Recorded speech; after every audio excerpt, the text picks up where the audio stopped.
Our last outing had us investigate a mysterious new foe that had arrived through subspace tears in Klingon territory. Turned out it was the Fek'ihri of mythology, or at least some species claiming to be them. After they made a brazen attack on Qo'Nos, we managed to repel them, but not before they inflicted some significant damage, which seemed to be their goal, more so than striking any real meaningful victory. They seemed to throw themselves at the first city and the Great Hall, and even made it to the Chancellor himself, but all were slain. After a hard night's work, we finally destroyed all the remaining Fek'ihri and set about repairing and rebuilding the city. I have no idea how long that takes, but it has to be at least a day, what with transporters to move rubble and industrial replicators to reconstruct stuff, especially as it was the seat of power in the Empire and no effort would have been spared in its restoration. Captain Kargren wishes to talk to us to address the situation. When I received my first assignment on a starship, my father told me I would see many strange things in the service of the Empire. After today, I know his words to be true. The Fek'ihri, demons of myth, here, alive, and seeking revenge. Madness. Chancellor Jimpock has given us a great honor. I look forward to fighting the Fek'ihri with you once again. When the dust has settled, we can speak to Jimpock. Heed the call of the warrior. Claim the honor due your family. In legend, the Fek'ihri are an army of the damned. Their return heralds the rise of their leader from the depths of Grethor. And if Mola returns to the realm of the living, he will rule an empire of blood for 1,000 years. I did not take such things seriously until a Fek'ihri invader nearly killed me in battle. Now they have my full attention. I intend to make them regret it. Speak to the loresingers outside the Great Hall. Try to find some facts within the ancient myths. Perhaps you can discover what motivates these demons, and where they will strike next. Chancellor Jimpock has hit the nail on the head. Everything we know about the Fek'ihri is shrouded by myth, legends, and retelling of old tales. Loresingers are those who recite the ancient proverbs, parables, and stories of the Klingon people to any who would listen. But even their stories, based in fact, are now long twisted by thousands of retellings and exaggeration. A story of one army defeating another eventually twists into a tale of the few against the many, and then the one man taking on an entire horde, and the original cause of the conflict may have even been buried under new ascribed motivation and lessons. This lets stories endure, endowing them with meaning in any age, but it also changes them completely. Serve the Empire well. Kapla! So, our mission is to listen to these tales and see what we can discern from them. Not everything may add up and not all answers will be evident, but outside of the game here, I'm going to try to piece together the history of the Fek'ihri. This episode is going to be a lot of exposition and lore, and not so much action, so feel free to tab out and treat this like a podcast or something. Also, because Star Trek Online, a glitch has settled in through one of the patches, and now the loresingers actually spout the wrong information from the wrong topics, so not everything they actually have to say is said out loud, so I'll have to fill that in too. Hale, do you wish to hear tales of the Empire? No, I'm not Hale right now, I'm Roka. Loresinger Ba'alia here stands opposite her father and seems to be specialising in the histories of the Great Houses. The Great Houses have their histories rather well documented, and many can claim nobility as their ancestry, linking their lines even back to houses such as Kahless himself. Now this much is mostly true, however, even here things get obscured, as we know for a fact that individuals like Cirella of House Martok have had their ancestry covered up at points to preserve the legacy, and while this is all documented, it is seen as an insult to insinuate otherwise. We can ask about three houses in particular: the House of Duras, the House of Martok, and the House of Jimpock. The House of Duras is one of the oldest and most powerful in the Empire. It has alliances that stretch back for hundreds of years. At one time, it was said that even Kahless himself owed homage to the House of Duras. She goes on to say that Duras' reputation has recently, and I mean relatively recently, in centuries, had some damage done to its reputation. Lursa and Beetle basically acted consistently dishonourably, and eventually only Lursa's son, Jerod, survived. He was adopted by House Torg as the last heir to Duras, effectively merging their houses until Jerod was ready. Now, Jerod has been seeking to restore House Duras using his name, but with the recent falling of House Torg too, has he won enough honour for himself to distance himself from their shame?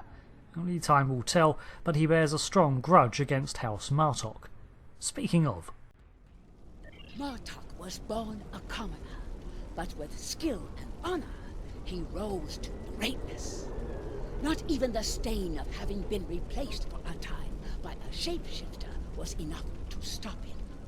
When Jempak slew Martok, by the blood, that was a sad day for the Empire. We loresingers see history, and we saw great things in Martok. The path he could have led us on. But there is no reason to weep for still bloodline, is there? The House of Martok is now led by Drax, son of Martok. Old General Worf acts as his Gintok. The house represents the new blood in the Empire. Those who want to take what is important from our traditions, but look forward to a glorious future for everyone in the Empire. Funny how that new future is starting with a war. When Drex's father was killed by Jempak, Drex vowed vengeance. Since Jempak wouldn't be where he is today without the support of the House of Duras, that conflict has spilled over into a feud between the House of Martok and the House of Duras. Whoever wins will control the Empire. this is mostly true. It's not hard to get this wrong, it is current events for the Klingon Empire. So let's round it out by asking about Jempok. Jempak rules with an iron fist. Any who oppose him do so at their own peril. He has had many years of experience as a politician, and with Ambassador Bavat at his side, he can sway the council in almost any debate. And as a warrior, I hear tell there is none who can match his skill with a bat. Bavat is a bit of a constant antagonist for the Federation, because he believes that only in war does the Empire thrive. Because otherwise the Klingon houses would turn on one another and tear the Empire apart, as they were in danger of doing before T'Kuvma ignited the beacon of Kahless that eventually resulted in the formation of the KDF to begin with. So it's a bit hypocritical then that he actually has active vendettas against both House Duras and House Mokai. But as Kahless tells us, even the greatest may fall. Jempak's own house was small and weak. It had no lands and few allies. His alliance with the House of Duras was essential to his rise to the ranks of power. If Duras falls, Jempak may soon follow. So, this is all kind of interesting and will come into play later on down the line. But for now, what can you tell me about the Fek'ihri? The Fek'ihri. Like many others, I thought they were the stuff of legends. That has changed. We all know the stories. How the Fek'ihri came forth from the darkest depths of Grethor itself to do the bidding of Molor. How they raised the land, and how Kahless the Unforgettable put an end to their reign of terror. But now, I must wonder, are there truths hidden within the legends? The Chancellor's asking the same thing. For some time, there have been those among us who believed the Fek'ihri were more than a myth. It was not a popular belief. The discovery of the Sword of Cadis gave strength to those believers, however. For if the great weapon of the first Emperor was real, could not his great foes have been real as well?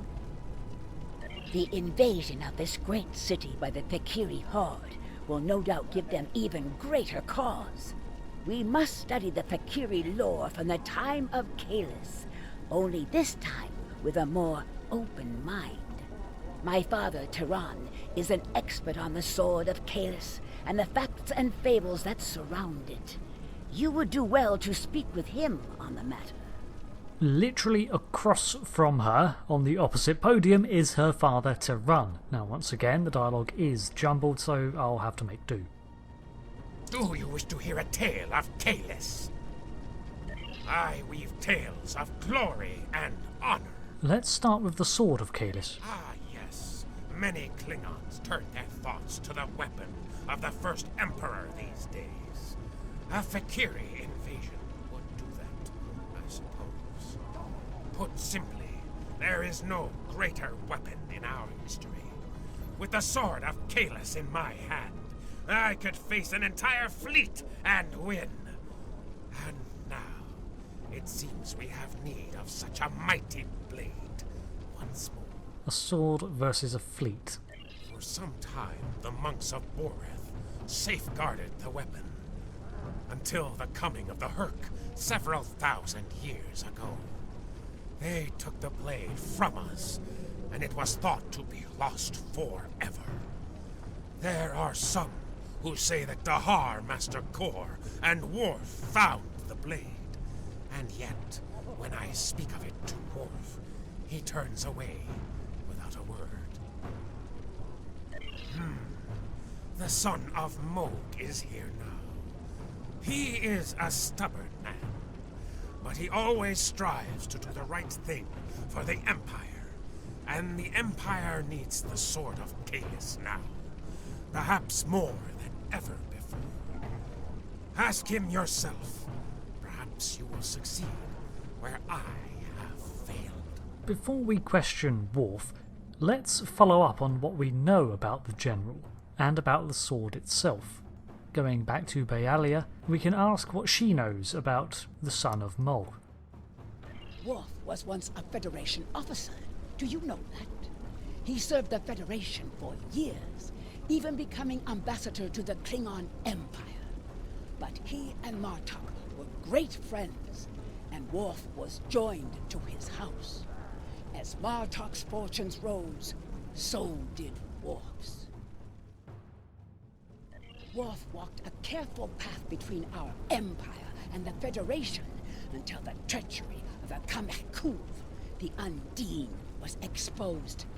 It was the Undine who caused the strife between us and the Gorn. The Empire invaded the Gorn homeworld to drive out these shape-changers, and Worf pleaded with the Federation to join us. Their politicians refused and condemned us for acting to defend the Alpha Quadrant. It was the end of our alliance. The history she mentions is all that lead up to the current Federation-Klingon war, one that is now coming to its close, although Roka doesn't know that yet. Funnily enough, Baelia has actually more to say on Kahless and the Sword too, although I'm not sure which option this is listed under. My father, Tehran, is the one you'll need to ask about the sword itself, but I can tell you about the fek'lhar. They are foul creatures without honor who crawl from the darkest depths of Grethor itself to do dread Molar's bidding. Be wary of the fek'lhar. Those who die at their hands risk their souls. Molor was a tyrant who ruled Qo'Nos in the time of Kahless the Unforgettable. He was so strong that no man could oppose him. Kahless joined with his true love, the Lady Lucara, to defend the city of Kamchi from Molor's soldiers. The warriors of Kamchi were afraid of the fek'lhar and fled, leaving Kahless and Lucara to face 500 fek'lhar alone. Kahless and Lucara fought for a day and a night and a day again. The floor of the great hall of Kamchi filled with an ocean of black blood and poisonous ichor. As the sun set on the second day, only Kahless and Lucara were standing. They had defeated the Horde and saved the city. Kahless knew he would need a mighty weapon to defeat Molo. So he left the protection of Kamchi to his lady love and went into the mountains. There, he forged the first bat'leth. With this mighty sword, Kahless slew Molor and banished his spirit to Grethel. Molor rages and screams in his prison. He plots and plans for the day that he will rule the Empire again. Now he has sent his fek'lhari back to Qo'Nos to create chaos and death. They are the heralds of Molor's return. If Molor retakes the Empire, he will rule for 1,000 years. And all that will be left of the Klingons is dust and bones. A tad dramatic, but it serves to illustrate mythology mixing with the truth. We know that the Fek'ihri, as we see them now, are the creations of the Dominion around 1,500–1,600 years ago. From the logs of the Dominion genetics facility in the Gamma Quadrant, we learn that the Dominion did indeed observe their Fek'ihri creations break free of Ketracel addiction and ally with Molor, at the time an ambitious warlord. Let's see what else we can learn about the sword and Kahless. When Kahless fell in love with the Lady Lucara, he offered her gifts of precious jewels and wrote her words of great beauty. She rejected his offerings. Despairing of ever winning her love, Kahless went to the city of Kamchi, where the Lady Lucara was residing. It was there that the soldiers of the tyrant Molor attacked. The soldiers of the city's garrison fled, leaving Kahless and Lucara to face 500 warriors alone. They defeated Molor's forces and saved the city. Then, having seen the fire in his heart and the skill of his blade, Lucara gave Kahless her love. And so here we already have a discrepancy. At some point, Kahless, during his rising legend, did make a stand at Kamchi and there defeated Molor's invasion, where he then won the heart of Lucara, but we already have one telling that they fought off warriors of Molor and another where they were fighting off of Fek'ihri. Now, I guess this isn't really a huge issue, as we have established that the Fek'ihri were allied to Molor, so it could simply be that these Fek'ihri were the warriors that were mentioned in both tellings. Either way, both these stories immediately precede the forging of the first bat'leth. So, let's pick up with that plot thread. Why did Kahless need to make a new blade? The sword of Kahless's father was lost. Kahless's treacherous brother, Morath, had thrown it into the sea. Kahless wept, for the sword was all he had left of his father. His tears filled the ocean. When his mourning was done, Kahless went into the mountains.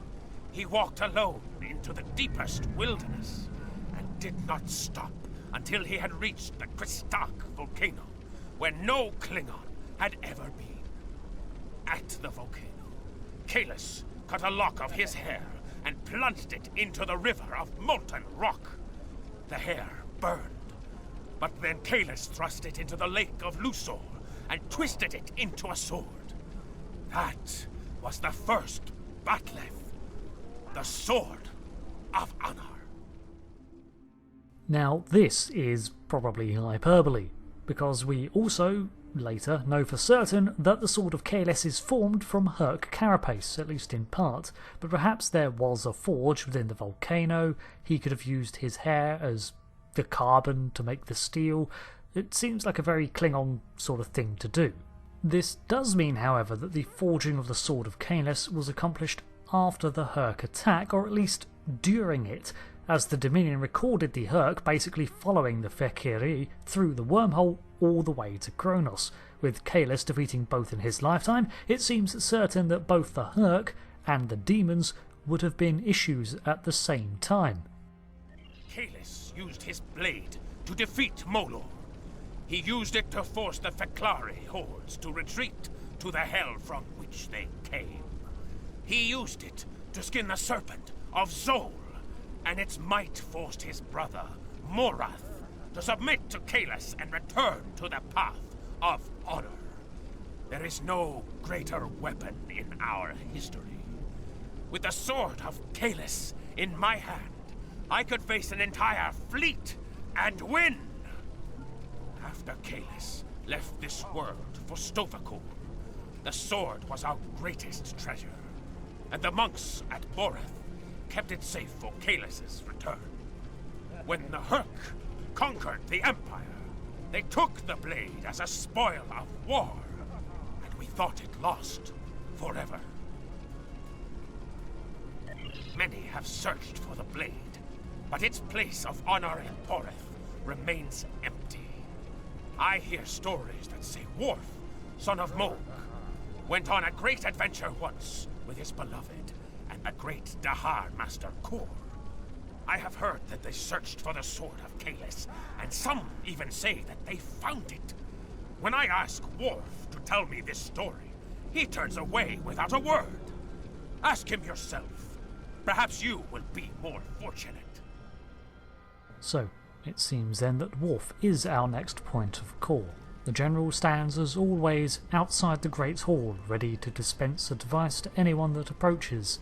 Let's hope he's in a talkative mood today. He's not been so in the past. Greetings. How may I assist you? Fight with honor.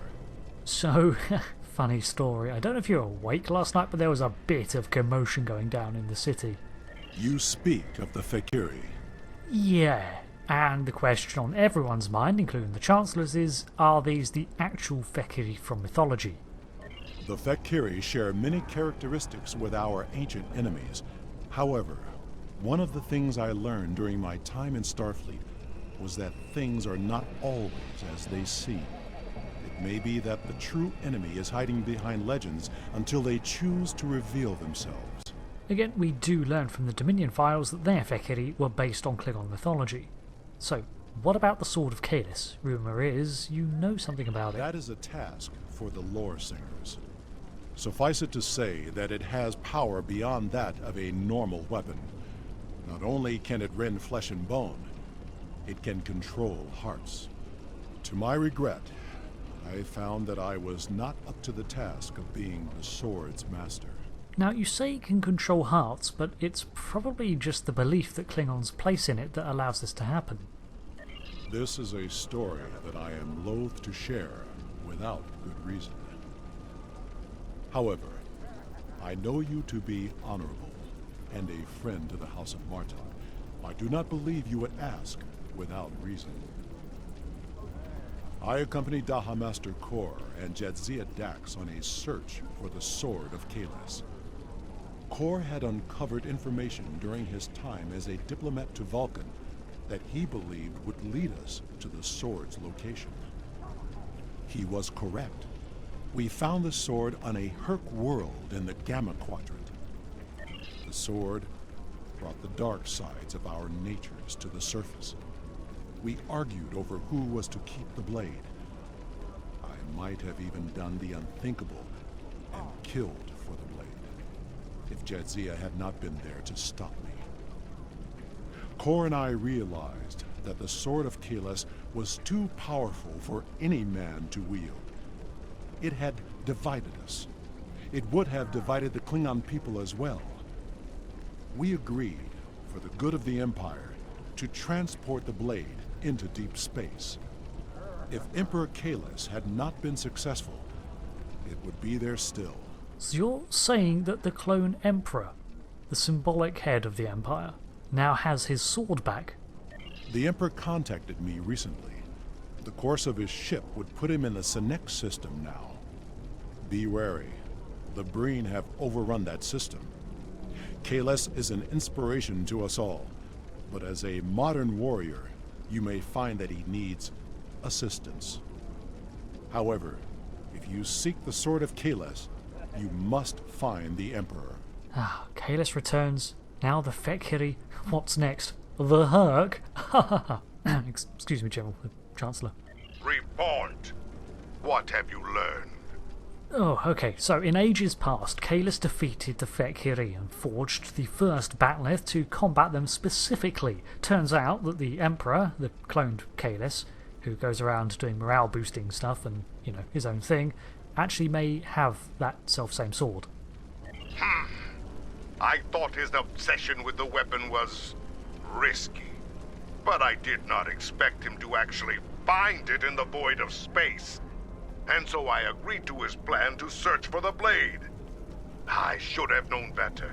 He is Kahless. Achieving the impossible comes naturally to him. But surely Kahless, in whatever form, being reunited with his legendary blade is good for the Empire? You sound disappointed, sir. It will not be a good thing if the Emperor's obsession with a relic gets him killed. Imperial intelligence has informed me that the Fek'ihri conducted several raids on classified data systems during the attack. They were particularly interested in intel on the weapon and the location of Kahless. If they aren't sending a fleet to intercept the Emperor, I'll eat a plate of cold dead gagh. Oh. Yeah, no, that's bad. We gotta warn him. Agreed. Return to your ship and make your way to the Sanic system at maximum warp. Hopefully, you will make it there before the Fek'ihri. So, there is our only lead. The sword may or may not be empowered in a way to harm the Fek'ihri, but they are definitely targeting the cloned Emperor, perhaps out of spite for their prior defeat at his hands. It does also suggest an intelligence behind these schemes. Maybe Molar is indeed leading them from Grathor, or maybe fek'lhar himself. Either way, we have our next destination. So thank you for watching this episode of the Star Trek Online Stories series. Now armed with the legends and mythology of the Klingon people, we're ready to go meet a resurrected legend in the flesh. But that'll have to wait until next time. Again, thanks for watching as we continue to explore the ever-evolving narrative of Star Trek Online, and until the next one, I've been Rick. Kklingon.